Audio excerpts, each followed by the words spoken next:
Hello and welcome back to my channel. ഇന്ന് നമുക്ക് കടകളിൽ നിന്നൊക്കെ വാങ്ങാൻ കിട്ടുന്ന പോലത്തെ സോഫ്റ്റ് ലഡു വീട്ടിലെങ്ങനെയാണ് ഉണ്ടാക്കണമെന്ന് നോക്കാം കേട്ടോ. വെറും 3 ഇൻഗ്രീഡിയൻസ് കൊണ്ട് തന്നെ നമുക്ക് പെട്ടെന്ന് ഉണ്ടാക്കിയെടുക്കാൻ പറ്റുന്ന ഒരു സിമ്പിൾ റെസിപ്പിയാണിത്. അപ്പോൾ നമുക്കിത് എങ്ങനെയാണ് ഉണ്ടാക്കണമെന്ന് നോക്കാം. അപ്പോൾ ഞാൻ ലഡുവിലേക്കുള്ള ബൂന്തി ഉണ്ടാക്കാനായിട്ട് ഒരു 2 കപ്പ് കടലമാവ് എടുത്തിട്ടുണ്ട്. ഇതിലേക്ക് ഒരു 1/4 ടീസ്പൂൺ ഉപ്പ് ഇട്ട് കൊടുക്കാം. പിന്നെ ഇതിലേക്ക് ഒരു 1/4 ടീസ്പൂണോളം ബേക്കിംഗ് സോഡയും കൂടി ചേർത്ത് കൊടുക്കുന്നുണ്ട്. നമ്മൾ ബൂന്തി ഉണ്ടാക്കുമ്പോൾ അത് നന്നായിട്ട് പൊങ്ങി വരാൻ വേണ്ടിയിട്ടാണ് ഇതിലേക്ക് ബേക്കിംഗ് സോഡയും കൂടി ചേർക്കുന്നത് കേട്ടോ. പിന്നെ വേണമെന്നുണ്ടെങ്കിൽ നമുക്ക് ഇതിലേക്ക് കുറച്ച് ഫുഡ് കളർ ചേർക്കാം കേട്ടോ. അപ്പോൾ നമുക്ക് ലഡു ഉണ്ടാക്കി കഴിയുമ്പോൾ അത് കാണാൻ നല്ല ഭംഗി ഉണ്ടാവും. ഞാനിവിടെ ഒരുപാട് കളറൊന്നും ചേർക്കുന്നില്ല, ഞാൻ വളരെ കുറച്ച് കളർ ചേർത്തിട്ടുള്ളൂ. അപ്പോൾ ഫുഡ് കളർ ഇല്ലെങ്കിൽ അതിന് പകരം കുറച്ച് മഞ്ഞൾപ്പൊടി ചേർത്താലും മതി. ഇതൊന്ന് നന്നായിട്ട് മിക്സ് ചെയ്തിട്ട് നമുക്ക് ആവശ്യത്തിന് വെള്ളം ഒഴിച്ചിട്ട് ഒന്ന് കലക്കിയെടുക്കാം. നമ്മൾ ഈ ബൂന്തിയുടെ ബാറ്റർ റെഡിയാക്കുമ്പോൾ അത് ഒരുപാട് തിക്കാവാനും പാടില്ല, അതുപോലെ ഒരുപാട് ലൂസായി പോകാനും പാടില്ല കേട്ടോ. ഇത് ഏകദേശം ഒരു ദോശമാവിൻ്റെ ഒക്കെ ഒരു പാകത്തിന് വേണം നമ്മൾ ഈ ബൂന്തിയുടെ ബാറ്റർ റെഡിയാക്കി എടുക്കാനായിട്ട്. നമ്മൾ ബൂന്തിയുടെ ബാറ്ററിൽ വെള്ളം കൂടി പോയി കഴിഞ്ഞാൽ നമ്മളത് ഫ്രൈ ചെയ്യുന്ന സമയത്ത് അതെല്ലാം കൂടി ഒന്നിച്ച് കട്ട പിടിച്ച് കിടക്കും കേട്ടോ. അപ്പോൾ വെള്ളം കൂടി പോയി എന്നാണ് അതിനർത്ഥം. അങ്ങനെ വരാമെന്നുണ്ടെങ്കിൽ അതിലേക്ക് നിങ്ങൾ കുറച്ചും കൂടി ആ ബാറ്ററിലേക്ക് കുറച്ചും കൂടി കടലപ്പൊടി ഇട്ട് കൊടുത്താൽ മതി.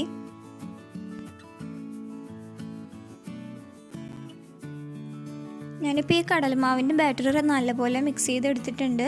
അപ്പോൾ 2 കപ്പ് കടലമാവിലേക്ക് 1 കപ്പ് വെള്ളമാണ് ഞാൻ ചേർത്തിട്ടുള്ളത്. ഇതിപ്പോൾ ഒരു കറക്റ്റ് ഒരു പാകത്തിൽ എത്തിയിട്ടുണ്ട് കേട്ടോ. ഈ ഒരു കൺസിസ്റ്റൻസിയിൽ വേണം നമ്മൾ ഈ ബാറ്റർ റെഡിയാക്കാനായിട്ട്. ഇതൊരുപാട് ലൂസായി പോകാൻ പാടില്ല. ഇനി നമുക്ക് ബൂന്തി ഫ്രൈ ചെയ്തെടുക്കാം. ഇപ്പോൾ എണ്ണ നല്ലപോലെ ചൂടായിട്ടുണ്ട്. ഇനി തീ ഒന്ന് കുറച്ച് വെക്കുക. ഞാനിപ്പോൾ ഇങ്ങനത്തെ ഒരു അരിപ്പ കയ്യിൽ വെച്ചിട്ടാണ് കേട്ടോ ബൂന്തി ഉണ്ടാക്കാൻ പോകുന്നത്. ഇനി നമുക്ക് ഈ ബൂന്തിയുടെ ബാറ്റർ കുറേശ്ശെയായിട്ട് ഈ കയ്യിൽ കൂടെ ഒന്ന് ഒഴിച്ചു കൊടുക്കാം. ഇതിങ്ങനെ ഒന്ന് ആക്കി കൊടുത്താലും താഴെ എണ്ണയിൽ നല്ല കറക്റ്റായിട്ട് ഇതുപോലെ ബൂന്തി റെഡി ആയിട്ട് വരും കേട്ടോ. ഇതിങ്ങനെ ശരിക്ക് ഇതുപോലെ റൗണ്ട് ഷേപ്പിൽ ബൂന്തി വരികയാണെന്നുണ്ടെങ്കിൽ നമ്മൾ ചേർത്തിട്ടുള്ള വെള്ളത്തിൻ്റെ അളവ് കറക്റ്റാണ്. വെള്ളം കൂടി കഴിഞ്ഞാലോ അല്ലെങ്കിൽ വെള്ളത്തിൻ്റെ അളവ് കുറഞ്ഞു കഴിഞ്ഞാലോ ഇതുപോലെ കറക്റ്റായിട്ട് കിട്ടില്ല കേട്ടോ. അതുപോലെ നമ്മൾ ഇതിൽ ബേക്കിംഗ് സോഡ ചേർത്തിട്ടുള്ളത് കൊണ്ട് തന്നെ ബൂന്തി നല്ലപോലെ വീർത്ത് ബോളായിട്ട് വന്നിട്ടുണ്ട്.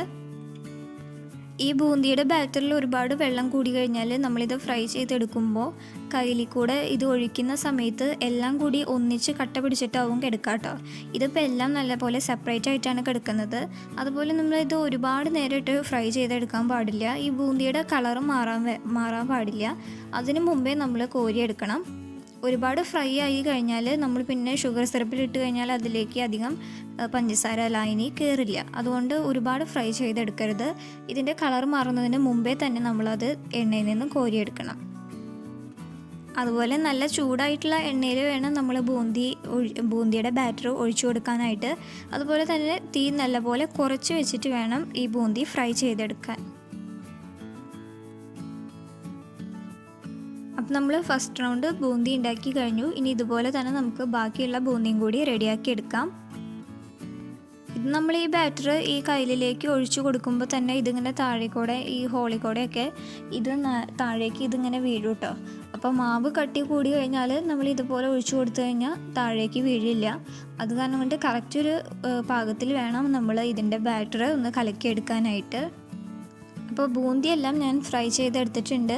ഇതിനകത്ത് ഒരുപാട് എണ്ണയൊന്നും കയറിയിട്ടില്ല കേട്ടോ. അപ്പോൾ നമുക്ക് ഇതൊന്ന് ചെറുതായിട്ടൊന്ന് ചൂടാറുമ്പോൾ ഒരു മിക്സിയുടെ ജാറിലിട്ടിട്ട് നന്നായിട്ടൊന്ന് പൊടിച്ചെടുക്കാം. ഞാനിത് ഉണ്ടാക്കി വെച്ചിട്ടുള്ള എല്ലാ ബൂന്തിയും ഞാൻ പൊടിച്ചിട്ടാണ് ഞാൻ ലഡു ഉണ്ടാക്കുന്നത്.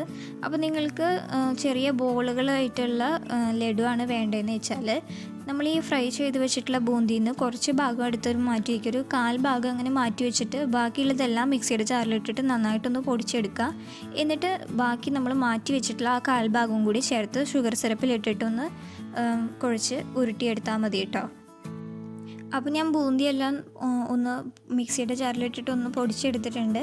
ഒരുപാട് പൊടി പോലെ ആക്കി എടുത്തിട്ടില്ല, ചെറിയ ചെറിയ തരികളായിട്ടാണ് ഞാൻ ഇതിപ്പോൾ പൊടിച്ചെടുത്തിട്ടുള്ളത്. ഇനി നമുക്ക് ഇതിന് വേണ്ടിയിട്ടുള്ള ഷുഗർ സിറപ്പ് ഒന്ന് റെഡിയാക്കാം.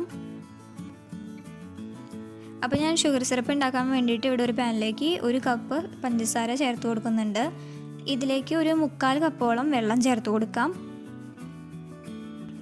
ഈ പഞ്ചസാരയൊക്കെ ഒന്ന് അലിഞ്ഞ് വെള്ളം നന്നായി തിളച്ച് ചെറിയൊരു നൂൽപ്പാകം ആവുന്ന വരെ ഒന്ന് വെയിറ്റ് ചെയ്യാം. ഇപ്പോൾ പഞ്ചസാരയൊക്കെ നല്ലപോലെ അലിഞ്ഞ് വന്നിട്ടുണ്ട് കേട്ടോ. അപ്പോൾ നിങ്ങൾക്ക് ഏലക്കയുടെ ഫ്ലേവറൊക്കെ ഇഷ്ടമാണെന്നുണ്ടെങ്കിൽ നിങ്ങൾക്ക് ഇതിലേക്ക് കുറച്ച് ഏലക്ക പൊടിച്ചിട്ട് ചേർത്ത് കൊടുക്കാം. ഞാനിപ്പോൾ ഇതിലേക്ക് ഏകദേശം ഒരു 2 ഏലക്ക പൊടിച്ചിട്ട് ഞാൻ ഇതിലേക്ക് ചേർത്ത് കൊടുക്കുന്നുണ്ട്. അപ്പോൾ നമ്മൾ ലഡു ഉണ്ടാക്കി കഴിയുമ്പോൾ ആ ലഡുവിന് നല്ല ഏലക്കയുടെ ഫ്ലേവർ ഉണ്ടാവും കേട്ടോ.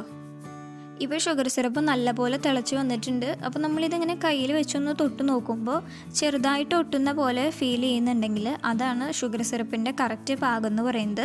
ഒരുപാട് ഷുഗർ സിറപ്പ് തിക്കാക്കി എടുക്കുകയാണെന്നുണ്ടെങ്കിൽ പിന്നെ നമ്മൾ ലഡു ഉരുട്ടി കഴിയുമ്പോൾ ലഡു ഭയങ്കര ഹാർഡാവും. അതുകൊണ്ട് ഷുഗർ സിറപ്പ് ഒരുപാട് കട്ടിയാക്കി എടുക്കണ്ട. നമ്മൾ ഇതുപോലെ ഒന്ന് തൊട്ട് നോക്കുമ്പോൾ ചെറിയതായിട്ട് ഒട്ടുന്ന പോലെ തോന്നുന്നുണ്ടെങ്കിൽ അവിടെ വെച്ച് നമുക്ക് നിർത്താം. അതാണ് കറക്റ്റ് പാകം എന്ന് പറയുന്നത്. ഞാനിതിപ്പോൾ തീയൊന്ന് കുറച്ച് വെച്ചിട്ടുണ്ട്. ഇനി ഇതിലേക്ക് നമുക്ക് പൊടിച്ചു വെച്ചിട്ടുള്ള ആ ബൂന്തിയുടെ ഇതൊന്ന് ചേർത്ത് കൊടുക്കാം. നമ്മൾ ഈ ഷുഗർ സിറപ്പിലോട്ട് ബൂന്തിയുടെ പൊടിച്ചത് ഇട്ട് കൊടുക്കുമ്പോൾ ഷുഗർ സിറപ്പ് കൂടുതലായിട്ടുണ്ടെന്ന് നമുക്ക് ചിലപ്പോൾ തോന്നിയേക്കാം. പക്ഷേ അത് ഒരു 2-3 മിനിറ്റ് ഒന്ന് ഇളക്കുമ്പോഴത്തേക്കും ആ ഷുഗർ സിറപ്പൊക്കെ നല്ലപോലെ ബൂന്തിയിൽ പിടിച്ച് ഒരു കറക്റ്റ് പാകമായിട്ട് കിട്ടും കേട്ടോ. നമ്മൾ ഈ റെഡിയാക്കിയിട്ടുള്ള ഷുഗർ സിറപ്പ് മുഴുവനായിട്ടും ഈ ബൂന്തിയിൽ നന്നായിട്ട് ഇറങ്ങുന്നത് വരെ ഇളക്കിക്കൊണ്ടിരിക്കണം. ഇനി ഇതിലേക്ക് ഞാൻ കുറച്ച് നെയ്യും കൂടി ചേർത്ത് കൊടുക്കുന്നുണ്ട് കേട്ടോ. അപ്പോൾ നമുക്ക് ലഡുവിനൊക്കെ നല്ലൊരു ഫ്ലേവർ ഉണ്ടാവും.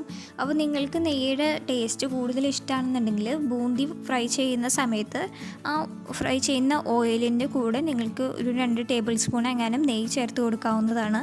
അതല്ലാന്നുണ്ടെങ്കിൽ നെയ്യിൽ വറുത്തെടുക്കാം.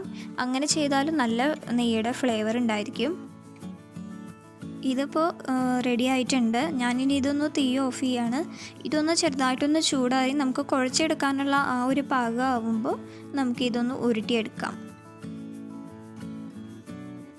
ഇപ്പോൾ നമ്മുടെ ലഡുവിൻ്റെ മിക്സ് ഒന്ന് ചെറുതായിട്ടൊന്ന് ചൂടാറിയിട്ടുണ്ട്. അപ്പോൾ നമുക്ക് കയ്യിൽ പിടിക്കാവുന്ന ഒരു ചൂടേ ഉള്ളൂ. അപ്പോൾ ഞാൻ ഇത് ഒന്ന് ഉരുട്ടിയെടുക്കാനായിട്ട് ഞാൻ കയ്യിൽ കുറച്ച് എണ്ണ ആക്കിയിട്ടുണ്ട്. നമുക്കിതൊന്ന് ഉരുട്ടിയെടുക്കാം. ഇതിലേക്ക് നിങ്ങളുടെ ഇഷ്ടാനുസരണം ഉണക്കമുന്തിരി അല്ലെങ്കിൽ അണ്ടിപ്പരിപ്പോ എങ്ങാനും വെച്ച് കൊടുക്കാം കേട്ടോ.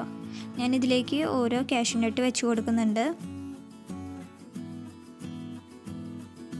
അങ്ങനെ വളരെ പെട്ടെന്ന് തന്നെ ഉണ്ടാക്കിയെടുക്കാൻ പറ്റുന്ന ഒരു സോഫ്റ്റ് ലഡുവാണിത്. അപ്പോൾ ഞാൻ എടുത്തു വയ്ക്കുന്ന അളവ് വെച്ചിട്ട് ഏകദേശം ഈ വലിപ്പത്തിൽ ഒരു 16-17 എണ്ണം ലഡുവൊക്കെ നമുക്ക് ഉണ്ടാക്കിയെടുക്കാം. ഒരുപാട് വലിപ്പം കൂട്ടി ഉണ്ടാക്കുകയാണെന്നുണ്ടെങ്കിൽ എണ്ണത്തിൽ ചെറിയ മാറ്റമൊക്കെ ഉണ്ടാവും. ഈ ലഡു നല്ല സോഫ്റ്റാണ് കേട്ടോ. നമ്മൾ ഒഴിച്ചിട്ടുള്ള ഷുഗർ സിറപ്പൊക്കെ ഇതിനകത്ത് നല്ലപോലെ പിടിച്ചിട്ടുണ്ട്. അപ്പോൾ അത് നല്ല സോഫ്റ്റാണ്. അതുപോലെ മധുരം കറക്റ്റ് പാകത്തിനേ ഉള്ളൂ. അപ്പോൾ നിങ്ങൾക്ക് കൂടുതൽ മധുരം വേണമെന്നുണ്ടെങ്കിൽ പഞ്ചസാര ചേർക്കുമ്പോൾ ഒരു കപ്പ് എന്നുള്ളത് ഒരു 1.5 കപ്പൊക്കെ ചേർക്കാം കേട്ടോ. അപ്പോൾ ഈ റെസിപ്പി നിങ്ങൾക്ക് ഇഷ്ടപ്പെട്ടെങ്കിൽ മറക്കാതെ വീഡിയോ ലൈക്ക് ചെയ്യുക. ഫ്രണ്ട്സിനും റിലേറ്റീവ്സിനും എല്ലാവർക്കും ഷെയർ ചെയ്യണം കേട്ടോ. കൂടുതൽ വീഡിയോസ് കാണാനായിട്ട് എൻ്റെ ചാനൽ മറക്കാതെ സബ്സ്ക്രൈബ് ചെയ്യുക. Thanks for watching.